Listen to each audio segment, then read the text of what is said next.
Olá, boa noite. Agora às 6h52. Em Taubaté, um casal cometeu um erro grave e acabou com um prejuízo de mais de R$20 mil. O casal emprestou energia da casa para a obra de uma creche do município no terreno vizinho e o gato, que é proibido por lei, acabou provocando um incêndio na casa. Agora, 40 dias depois, eles ainda brigam para receber da prefeitura e da construtora o valor para reformar a residência. 40 dias depois, as paredes e o teto continuam com as marcas do incêndio. Era manhã de 11 de agosto, quando um curto-circuito deu início às chamas. A casa fica sobre uma oficina de funilaria e pintura na Vila Aparecida. O proprietário culpa a prefeitura, que emprestou energia do padrão de luz da residência para abastecer a obra de uma creche ao lado. Eles vieram pedir para mim para poder usar água e luz. Foi isso que aconteceu. Eu acabei cedendo por ser esse lixão do lado e a obra estava atrasada. Tentei ajudar a comunidade e falei assim, A ligação clandestina durou 8 meses, período marcado por várias quedas de energia e queima de lâmpadas. A gente chamou 2 vezes o eletricista deles, chamei o encarregado da obra, só que ninguém resolveu. Aí o que aconteceu? Quando teve todos esses problemas, e disjuntor caindo todo dia, derreteu um dos disjuntores, as lâmpadas queimando, eu peguei e desliguei. E falei que não, eles estavam sem energia. Tentaram ligar na escola que tem em frente, a diretora não deixou, no outro dia vieram aqui pedir. Aí eu acabei cedendo, falou que era só 15 dias, que qualquer problema que tivesse aqui, eles resolviam. Esse Paulo, esse engenheiro da Amabile, ele que é o proprietário, ele falou que ia resolver sem problema. O que aconteceu? Liguei na sexta-feira de novo, na segunda-feira pegou fogo minha casa. No dia do incêndio, a prefeitura informou em nota que, mesmo sendo uma obra pública, não tinha responsabilidade pelo ocorrido. Isso porque o empréstimo da energia teria sido tratado sem o conhecimento da atual administração. Ainda segundo a nota, o ressarcimento à família caberia única e exclusivamente à empresa contratada para construir a creche. As notas fiscais comprovam o prejuízo de quase R$21 mil, dinheiro que a família quer receber. Ligaram máquinas de solda elétrica, policorte, betoneira, várias outras máquinas ligadas em fazenda elétrica da creche inteira. Tudo num fiozinho ligado na minha casa. E eu não autorizei isso. Eu autorizei para um ponto de luz e uma betoneira no máximo. O engenheiro da prefeitura esteve aqui, o secretário de obras também esteve aqui. Eles viram que a gente estava emprestando. A mulher dele ficou intoxicada pela fumaça e teve que ir ao hospital. Inconformado, o casal contratou um engenheiro elétrico para investigar as causas do incêndio. O laudo apontou várias irregularidades. Flávia já falou 2 vezes com o prefeito, mas até agora nada. Eu fui 2 vezes nas reuniões bairro a bairro que o prefeito faz. Fiquei na fila, esperei até o final para falar com ele, falei com ele. Na primeira vez, ele viu mesmo, ele constatou que antes a energia era usada só para fazer parede e no final já estava sendo usado para fazer tudo, a creche inteira. Na segunda, que foi na sexta-feira passada, ele até ficou com raiva, ele bateu na mesa. Poxa, não resolveu o problema da menina até agora, que ele viu que a minha casa, o estado que está.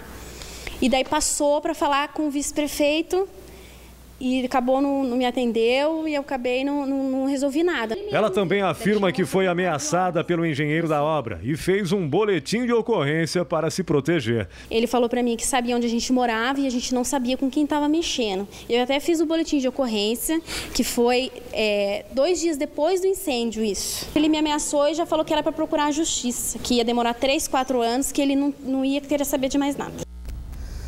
Olha, de acordo com a EDP Bandeirante, todo e qualquer tipo de gato ou extensão de energia para um local que não o registrado é irregular.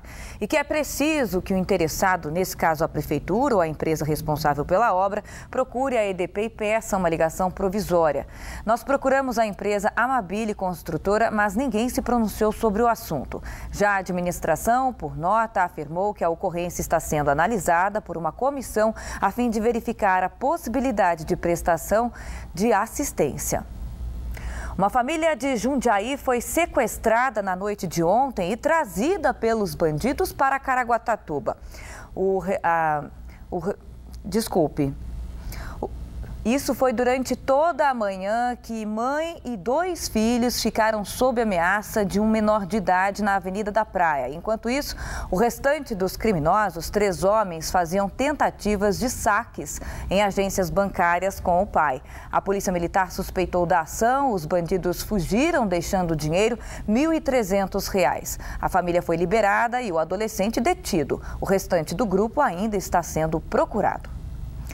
Você já percebeu o quanto sofremos com o tempo seco? Olhos, garganta, nariz e até a pele ficam diferentes. Agora imagine para quem sofre de alergia ou problemas respiratórios. A falta de umidade no ar tem tirado o sono de muita gente e até de cachorros. Veterinários afirmam que animais de estimação também têm precisado de mais atenção nessa época de estiagem. Veja.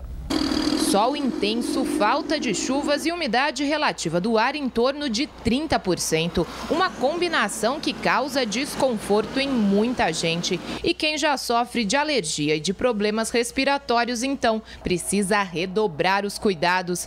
Lucas tem rinite e por isso não consegue passar um dia longe dos remédios e da inalação. Tem que usar o remédio sempre, né?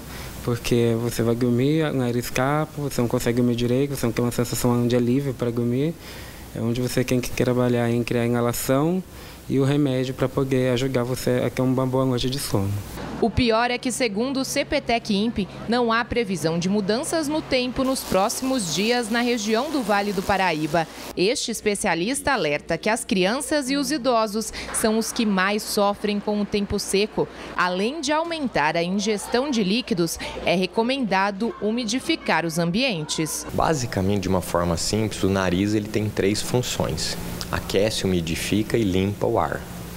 Então a gente precisa nessa época ajudar o nariz a trabalhar melhor. Então a ingestão de líquidos, o uso de soro fisiológico no nariz, a gente umidificar o ambiente em que a gente trabalha, em que a gente dorme, é fundamental para que a gente ajude o nariz a trabalhar melhor. Assim como nós sofremos com o tempo seco, os animais também têm os mesmos sintomas. Aqui nessa clínica veterinária em Taubaté, o aumento no número de atendimentos foi de cerca de 30% nesse período. A veterinária afirma que os donos precisam ficar atentos aos sinais de desconforto dos animais. É importante também, assim, evitar algumas coisas, né? Como passeios em horários mais quentes do dia, animais que têm um focinho mais curto, como os pugs, shih tzus, bulldogs. Esses animais, eles já possuem um grau de dificuldade maior com a parte respiratória e nessa época acaba acentuando, né? Eles vão ficando mais ofegantes. Então, procurar oferecer mais água, evitar também sair em locais que tenha muita aglomeração de animais, por conta até de problemas virais. Dima sofre de bronquite asmática e até perdeu peso por causa de várias crises nesse tempo seco. Cláudia cuida do Yorkshire com maior cuidado e faz de tudo para que ele não sofra ainda mais. Ele chora, ele tosse, falta o ar, fica com a boca aberta, a língua para fora, cianótico. Na última crise ele teve sintoma de desmaio por falta de oxigênio. Então, na verdade, ele não é só tosse, é uma crise assim doída para mim, porque eu vejo que ele está agonizando para respirar, sabe? Aquela agonia respiratória, aquela dificuldade mesmo de entrar e sair o ar. Então, é muito, muito triste para quem está assistindo. Eu não consigo ficar vendo assim, né? Porque ele é meu amor, né? E agora uma notícia boa para o cãozinho Dimas. A previsão do tempo afirma que esse final de semana pode chover na região, mas só durante o final de semana. Na semana que vem a estiagem deve voltar. A tendência é que o fim de semana ainda seja bastante instável por conta da passagem de uma frente fria. E somente no domingo é que o tempo começa a abrir. As temperaturas caem um pouco mais. Mínima de 13 graus em Campos do Jordão, 20 graus em Aparecida e São José dos Campos e 21 em Paraibuna. Máxima de 30 graus em Caraguatatuba, 31 em Ubatuba, 32 em Cruzeiro e 33 graus em Guaratinguetá. No próximo bloco, empreendedores de sucesso se reuniram hoje no 4º Congresso do MIT Empresarial do Vale do Paraíba para trocar ideias e experiências de mercado. E ainda, uma nova resolução do Conselho Federal de Medicina promete acabar com a espera nos atendimentos dos prontos socorros públicos e privados.